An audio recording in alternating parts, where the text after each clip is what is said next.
My life took a weird turn the day Mrs. Baker walked into our store, right when I was stacking some plates. I grew up here, you know? Since I was a kid, I've been helping my parents at our family tableware shop, learning the ropes of running a small business. It was cozy, filled with the clink of porcelain and the warm smiles of regulars. But that day, something was different. "Emma," my dad called out from behind the counter, waving me over. Mrs. Baker, the owner of the bakery next door, was with him, a stern look on her face that didn't match her usual cheery public persona. I wiped my hands on my apron and approached them. "What's up, Dad?" "Mrs. Baker here has a proposal," Dad said, shooting a glance that seemed a mix of confusion and curiosity. She didn't waste any time. "Emma, I've been talking to your father about a potential partnership between our two businesses." I raised an eyebrow, crossing my arms. "A partnership? Like what, turning the bakery and the shop into some sort of megastore?" "Exactly," she nodded sharply. "And there's more.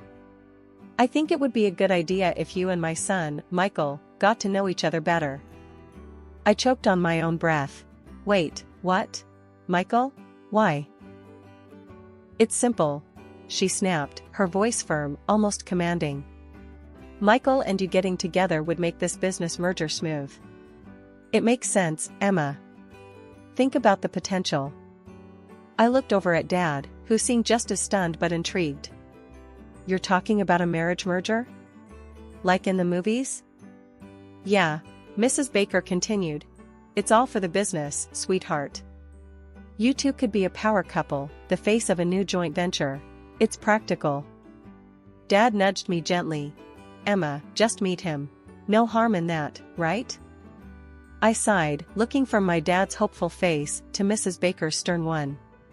"Fine. I'll meet him. But I'm not promising anything more than that." "Good," Mrs. Baker smiled, her expression softening just a bit. "He's coming by tomorrow. You'll see, it might work out." The next day, true to her word, Michael came into the shop. He was taller than I expected, with a kind smile and a way of moving that was confident but not overbearing. We talked over coffee, surrounded by the clinks of our store, and I had to admit, he was nothing like his mother, polite, funny, and surprisingly down to earth. "So, your mom tells me we're supposed to save the family businesses by getting hitched?" I joked, trying to keep the mood light. He laughed, a genuine, hearty sound. "Yeah, she has a way of putting things, doesn't she? Look, I know this is weird, but I think we could make a good team, in business at least." I found myself nodding, more taken with him than I wanted to admit. "Maybe. If the business side of things works out." As he left, I couldn't shake the feeling that this crazy idea might just work, or at the very least, it wouldn't be boring. Marrying Michael had felt like stepping into a whirlwind. Before I knew it, our businesses were smashed together into one big store. It sounded good on paper, but living it was another story. Mrs. Baker had her fingers in every pie, literally and figuratively. It wasn't long before she started calling the shots at the store, her store now, I guess. One Monday morning, I was setting up the display when Mrs. Baker stomped in, her heels clicking loudly against the tile floor. "Emma, those plates go in the back. The front is for the pastries now," she barked, not even a good morning. I bit back my irritation. "Sure, Mrs. Baker. I'll move them. And call me Janice, we're family now," she said, but it sounded less like a warm invitation and more like a command. I shuffled the plates to the back, muttering under my breath. The change was more than just physical space, it was in everything. I wasn't just selling tableware now. I was up to my elbows in flour and sugar, helping with the pastries when the baker called in sick, which seemed to happen more than it should. One afternoon, while I was wiping down tables, Michael came over, a rare sight since he mostly handled the bakery's supply side. "How's it going, Em?" he asked, leaning on a clean table. I shrugged, keeping it cool. "Just peachy. I never imagined I'd know so much about pastries." He chuckled, scratching his neck. "Yeah, Mom can be a bit much." But she knows the business, you know? I nodded, though I didn't completely agree. Sure, she knows her stuff. But I feel more like I'm just another one of her employees, not a partner. Michael frowned slightly. It's just the way she does things, Em. Give it time, she'll ease up. I doubted that, but changed the subject. We talked a bit more about some minor tweaks to the menu before he was called away. Things didn't ease up. If anything, they got tighter. I found myself staying later, cleaning up after closing, something I never had to worry about before. One evening, I was finishing up, and Mrs. Baker was counting the day's earnings, her lips a thin line. You missed a spot on the counter, Emma. And make sure those trays are spotless, she ordered without looking up from her papers. I cleaned the spot she mentioned, my hands moving automatically. Janice, I was thinking, maybe we could try some new designs for the tableware, to match the pastries? She barely glanced at me. No need. The current ones sell fine. Focus on what's selling, Emma. That's the bottom line. Her words stung a bit. I was used to having ideas, being part of decisions. Now, it felt like I was just here to follow orders. I missed the old days, the old store, my old life. Moving in with my husband's parents wasn't my idea of a perfect setup, but Janice insisted it made sense. Why waste money on rent when you can live here and help out more at the store? She had said. Her house was just a short walk from our joint business, making it all too easy for me to spend most of my waking hours there. At first, things seemed okay. The bakery and store were booming, and revenue was up. I was busy, sure, but it felt like we were all pulling together for a common cause. That was until I realized the price I was paying. I had to drop out of college. You won't need a degree to sell plates and pastries, Janice told me, dismissing my dreams as if they were crumbs on the table. One chilly morning, as I was arranging a new batch of ceramic teapots that had just arrived, Janice marched in, her eyes scanning the store like a general assessing their troops. Emma, why are these teapots here? I told you, the new pastry display goes in this section, she said, her voice sharp, cutting through the morning calm. I sighed, pushing down the irritation bubbling inside me. Sorry, Janice. I thought they'd catch more eyes here. I'll move them. She watched me, her arms crossed. Look, Emma, I appreciate your ideas, but we need to focus on what sells. Pastries are selling, not these fancy teapots. I moved the teapots to the back, feeling a sting of frustration. It was becoming clear that my role here was more about following orders than bringing any of my own ideas to the table. Later that day, Dad came by the store. It was becoming a rare occurrence. He looked around quietly, a somber look on his face. We found a quiet corner, and I asked him straight up, Dad, why don't you come by much anymore? He sighed, looking tired. Emma, things have changed. Janice has, well, she's taken over completely. I'm just in the way here. I frowned, confused and a bit angry. But it's our store too. Can't you talk to her? Dad shook his head. It's not that simple. The contract we signed. I didn't look at it close enough. It's all tilted in her favor. I'm basically out of the loop. I clenched my fists, feeling betrayed. That's not fair, Dad. We should do something about it. He patted my shoulder, trying to smile. It's business, Emma. I guess I just got outplayed. Just try to get along, okay? I nodded, though resentment simmered inside me. After Dad left, I went back to work, my thoughts chaotic with anger and helplessness. A few days later, Janice caught me rearranging some of the displays to make room for new stock. Emma, what are you doing? I didn't approve this change, she snapped, her eyes narrowing. I stood my ground this time.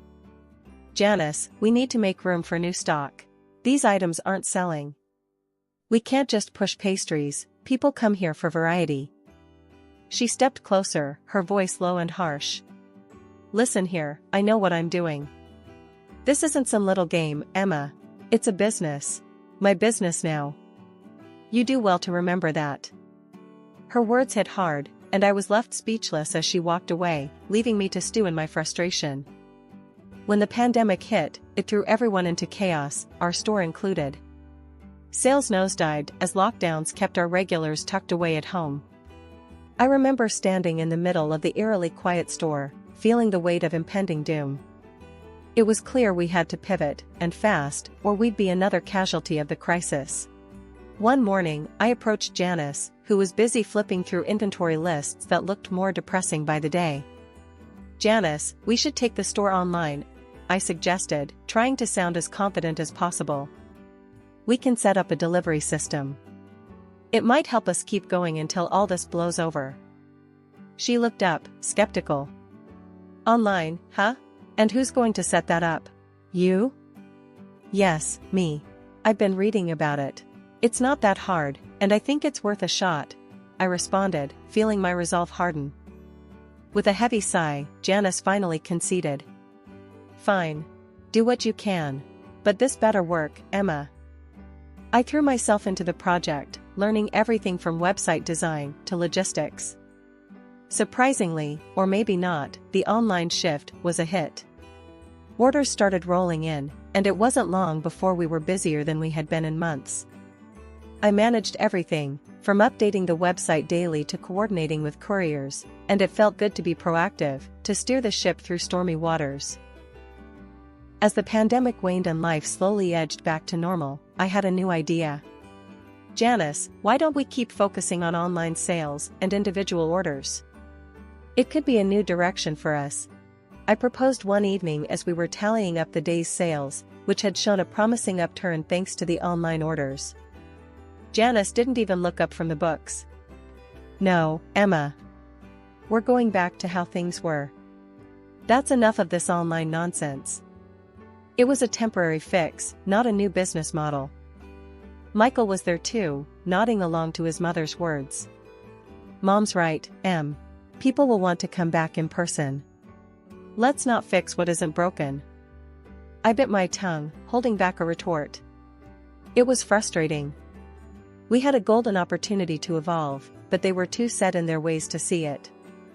A few weeks later, as we officially halted the online operations and focused on in-store traffic, I overheard Janice talking to a group of her friends in the store, laughing and boasting.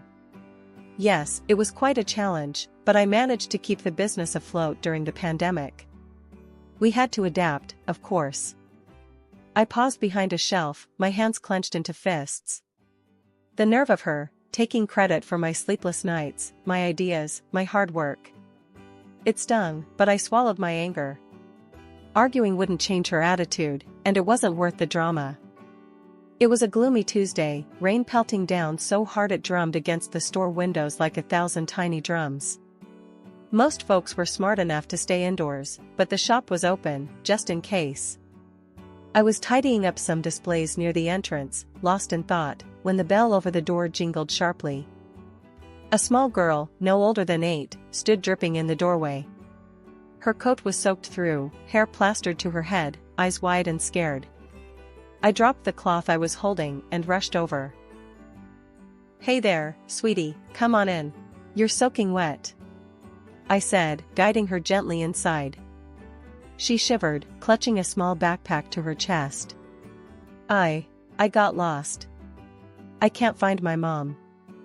"Don't worry, we'll find her, okay? Let's get you warmed up first," I reassured her, fetching a towel from the back to dry her off. As I was rubbing her hair dry, Janice stormed over, frowning deeply. "What's this, Emma? Why is this child here? She's dripping all over the floor." I frowned back, protective over the little girl. "She's lost, Janice. She needs help." Janice scoffed, waving dismissively at the girl. "She's probably just a beggar. We don't need this kind of trouble. Get her out of here before she scares away any customers." I stood up, feeling my temper rise. "She's a child, Janice. It's pouring outside. We can't just throw her out. Do I have to remind you that this is a business, not a charity?" Janice snapped, glaring at both of us. Before I could argue further, Michael walked in, catching the tail end of our conversation. what's going on here?" His mom explained with an impatient gesture towards the girl. "Emma wants to turn the store into a homeless shelter.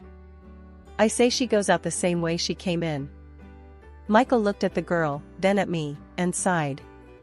"Emma, Mom's right. We can't start taking in strays. It's bad for business." As the argument heated up, I made a decision. I couldn't leave her out there alone. Ignoring Janice's protests, I picked up the phone and dialed the local police station. The police arrived quickly, given the weather and the circumstance. One of the officers wrapped the girl in a warm blanket I had brought from the back. They thanked me for keeping her safe and took down some information. Before she left, the girl hugged me tightly. "Thank you," she whispered. Watching her leave with the officers, hopefully to be reunited with her family soon, I felt a mix of relief and frustration. Janice walked over, her expression hard. "I'll be docking your pay for the day, Emma. And you can clean up this mess yourself," she said coldly. I was too tired to argue. The rest of the day passed in a blur of scrubbing and silent treatment from Janice and Michael. Their attitude stung, but holding that scared, grateful girl in my arms, I knew I'd done the right thing, no matter what they thought. It was a regular Thursday morning at the store, just a week after the rainy day incident with the lost little girl. I was rearranging some of the newer pastries when the bell above the door chimed. I looked up, expecting another customer, but instead, I saw a well-dressed man I'd never seen before.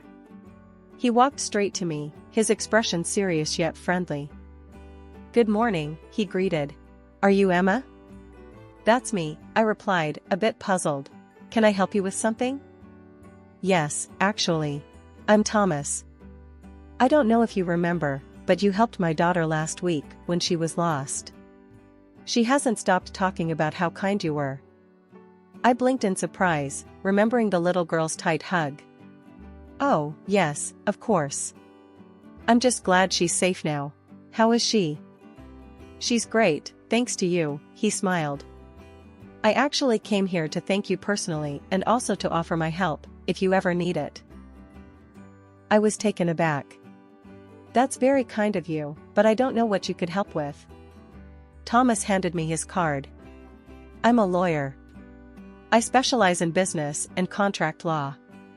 After what my daughter told me about how you treated her, I thought maybe if you ever need legal advice or anything, I could be of service." I stared at the card, then at Thomas. A lawyer could be useful, especially now. Actually, there might be something. But it's a bit complicated. Thomas nodded, gesturing toward a quieter corner of the shop. "I'm all ears." We sat down at one of the tables, and I briefly explained the situation with Janice and the store, how things had changed after the merger, my reduced role, and my father's situation. Thomas listened intently, occasionally nodding. "It sounds like you've been put in a tough spot. If you can get me the merger documents, I can take a look, see if there's anything that can be done legally to renegotiate your position or at least get you some more control." I fetched the documents from my file at home and brought them to Thomas the next day. He promised to look over them and get back to me as soon as possible. True to his word, a few days later, he called me into his office to discuss his findings. "Emma, I've gone through everything," Thomas began as soon as I sat down in his office. "There are a few areas where the agreement seems heavily biased against your father. It looks like there were some oversight and possibly misleading information when he signed." My heart pounded with a mix of anger and relief. "So, what can we do?" Thomas leaned forward, his eyes sharp. "We can challenge the agreement based on these discrepancies. It's not a guaranteed win, but it's a start. You have a right to fight this, Emma." I nodded, feeling the weight of the decision. "Let's do it. It's time I took a stand." After meeting with Thomas, my mind was a whirlwind of doubt and guilt. Was I doing the right thing by challenging my husband and his family? The thought of ruining their lives weighed heavily on me as I headed home. But as soon as I stepped through the door, the scene that greeted me swept all my doubts away. The house was bustling with noise and guests. It was our wedding anniversary, an event I had completely forgotten about in the midst of all the chaos. As I hesitated at the entrance, trying to process the celebration, Janice spotted me. Her face flushed from drink, she stormed over, her voice loud and slurring. "There you are, wandering the streets when you should be here serving your guests," she shouted. I tried to apologize. "Janice, I'm sorry, But before I could finish, she hurled an empty plate in my direction. It smashed against the wall right next to my head, shards scattering across the floor. The room fell silent, all eyes on us. My heart pounded in my chest, a mix of fear and rising anger.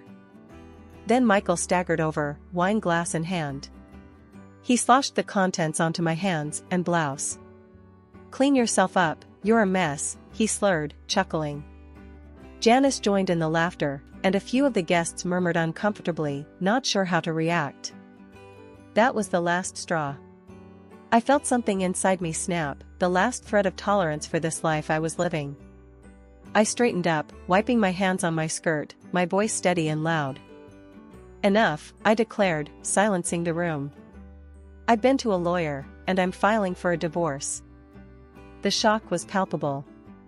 Michael and Janice froze, their smiles fading. "Who do you think you are?" Janice hissed, stepping closer. "I am someone who no longer accepts being treated this way," I continued, my voice clear and confident despite the trembling in my knees. "I am protesting the merger agreement. There has been fraud, and I've already sent the documents to the authorities and the court."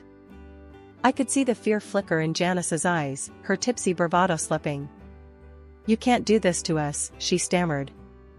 "I also intend to seek financial compensation for all the abuse," I added, not letting her interrupt.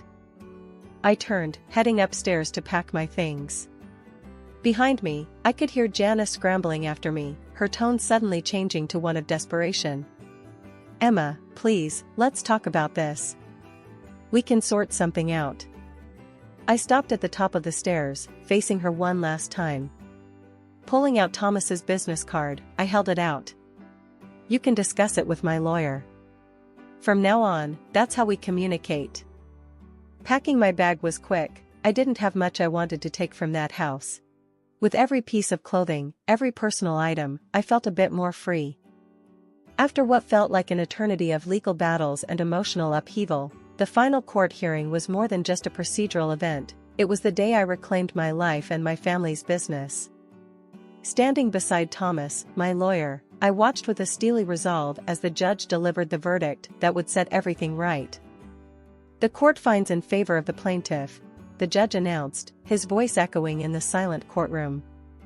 "It is clear from the evidence presented that the defendant engaged in fraudulent activities to secure control of the business. Therefore, the original merger agreement is hereby nullified, and full ownership rights will revert to the plaintiff and her father." Janice, my former mother-in-law, sat stiffly, her face unreadable. Beside her, Michael looked down, unable to meet my gaze. The court also imposed a hefty fine on Janice and ordered her to pay financial compensation, which conveniently matched the value of her shares in our business. It was more than justice, it was poetic. The business that my father and I had built with love and hard work was ours again, and Janice was out, forced to find employment elsewhere due to the financial ruin that her greed had brought upon her. Back at the store, Dad and I wasted no time in making changes. Replacing the generic fittings with our cozy decor, we brought back the community vibe that had defined our place in the neighborhood. As I reintegrated into the day-to-day operations, I also decided to pick up where I had left off with my education. Going back to college felt right. I knew now more than ever how important knowledge and education were, especially if I wanted to take our business to new heights. Life without Michael was strangely liberating. After the divorce, he had pleaded for forgiveness, hoping to salvage our marriage, but too much had happened, and my decision was firm. One day, a familiar face popped into the shop. The girl I had helped during the rainstorm came in, holding her mother's hand. She ran up to me as soon as she saw me, a bright smile on her face. "Miss Emma," she exclaimed, her voice echoing around the shop.